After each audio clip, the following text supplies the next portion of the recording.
माझं पुणे सुंदर पुणे व्यासपीठाच्या वतीनं आपल्या साऱ्यांचं स्वागत.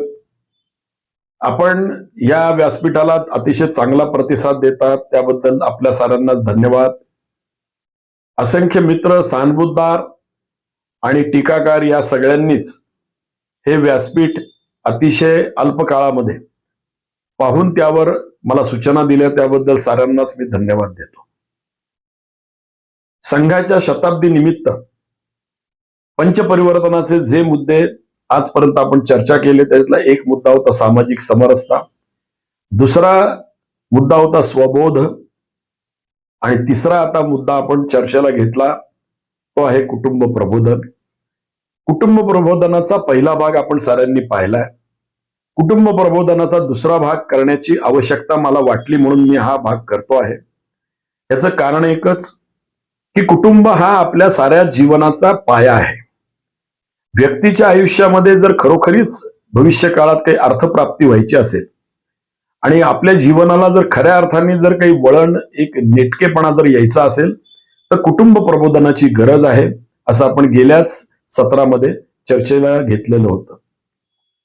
मला या सत्रामध्ये एका मुद्द्याला अधिक स्पष्ट करायचं आहे. तो मुद्दा आपण साऱ्यांनीच एकदा आत्मपरीक्षणाच्या माध्यमातून तपासला पाहिजे असं मला वाटतं. त्याचं कारण असं की भविष्य काळामध्ये विकासाची संधी 2014 नंतर मोदी सरकारने उपलब्ध करून दिलेल्या कारभाराच्या एक योग्य दिशा असल्या कारणाने आपल्या साऱ्यांनाच व्यक्तिगत आयुष्यामध्ये, सार्वजनिक आयुष्यामध्ये वेगवेगळ्या प्रकारची संधी ही उपलब्ध झालेली आहे. औद्योगिकरण मोठ्या प्रमाणावर होत आहे. व्यक्तिगत आयुष्यामध्ये आपल्याला शिक्षणाच्या संधी मिळत आहेत. परदेश गमन आणि परदेशामध्ये असलेले शिक्षण हे देखील आपल्याला उपलब्ध होते. त्यामुळे आपली व्यक्तिशः प्रगती ही वेगवेगळ्या माध्यमातून करण्याचे मार्ग हे आपल्याला साऱ्यांना खुले आहेत. हे सगळं होत असताना एका गोष्टीचा विचार संघ शताब्दीच्या निमित्ताने केला पाहिजे असं संघ प्रमुखांना वाटलं, संघाच्या व्यवस्थापनाला वाटलं आणि त्यामुळे कुटुंब प्रबोधन याचं गांभीर्य लक्षात घेऊन या विषयाला देखील प्राधान्य दिलं पाहिजे अशा स्वरूपाचा कार्यक्रम हा संघाने या शताब्दी निमित्तानं सगळ्यांनाच दिलेला आहे. कुटुंबामधील असलेलं प्रत्येकाचं स्थान हे अबाधित आहे. वडील असतील, आई असेल, म्हणजे पुरुष आणि स्त्री ह्या दोघांचं स्थान हे कुटुंबामध्ये एक महत्वपूर्ण स्थान आहे. आणि म्हणून मला असं वाटतं की परस्पराशी असलेले नातेसंबंध हे आपण तपासले पाहिजेत. त्याच्यामध्ये अधिक आदर्श कशा पद्धतीने निर्माण करता येतील याचा आपण विचार केला पाहिजे, तशी आपण कृती केली पाहिजे. एक पुरुष हा वडीलही असतो, पतीही असतो, भाऊही असतो, एखाद्या मित्राचा मित्र देखील असू शकतो. आणि हे सारं असताना एक स्त्री देखील आई असते, सून असते, मुलगी असते, कोणाची तरी बहीण असते. हे सारं मी आपल्याला एवढ्यासाठी सांगतोय.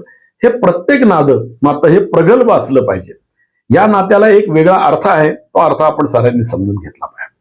परंतु मधल्या काळामध्ये पाश्चात्यांच्या प्रचंड असलेल्या प्रभावामुळे आपल्यातल्या काही विचारवंतांच्या माध्यमातून असं एक वातावरण तयार केलं गेलं की व्यक्तिगत आयुष्याच्या पुढे बाकी साऱ्या गोष्टी या तुच्छ आहेत, त्याचा विचार करण्याची आवश्यकता नाही. आणि त्यामुळे कुटुंबाच्या एकंदरीतच समग्रतेकडे विचार करण्याची प्रवृत्ती आपली कमी झाली. एकत्र कुटुंबाकडून आपण विभक्त कुटुंबाकडे आलो आणि त्यामुळे स्वाभाविकच आपल्या प्रायव्हसीच्या, खाजगी आयुष्याच्या कल्पना विकृत पद्धतीने विकसित झाल्या असं मला आपल्याला सांगायचंय. हे एवढ्यासाठी सांगायचंय की घरातले असलेलं वडीलधाऱ्यांचं छत्र हे आज आपण शोधतो आहोत, पण ते भाड्याने शोधतो आहोत. आणि हे मी एवढ्यासाठीच आपल्या समोर मांडतो की याचा विचार आपल्याला करावा लागेल.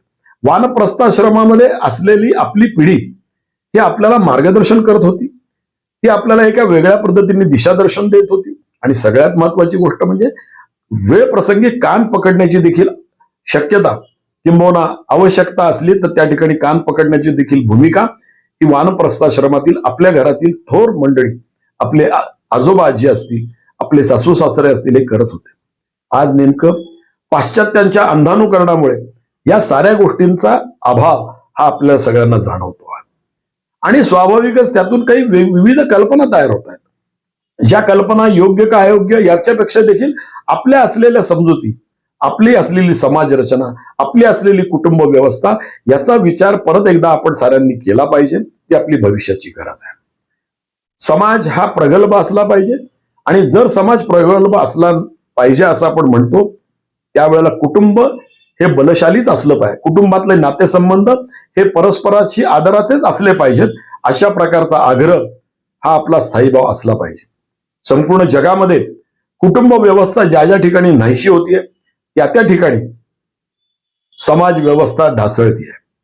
तर कुटुंब व्यवस्था परस्परावरचा असलेला आदरभाव हा कुटुंबातच शिकवला न गेल्या कारणाने, कुटुंब व्यवस्थाच उद्ध्वस्त झाल्या कारणाने अशा प्रकारची समाज व्यवस्था निर्मिती ही होतच नाही. किंबहुना रानटीपणाकडे आपण जातो. अशा प्रकारचा आपल्याला प्रत्यक्ष अनुभव आपल्या आजूबाजूला पाहिल्यानंतर लक्षात येईल.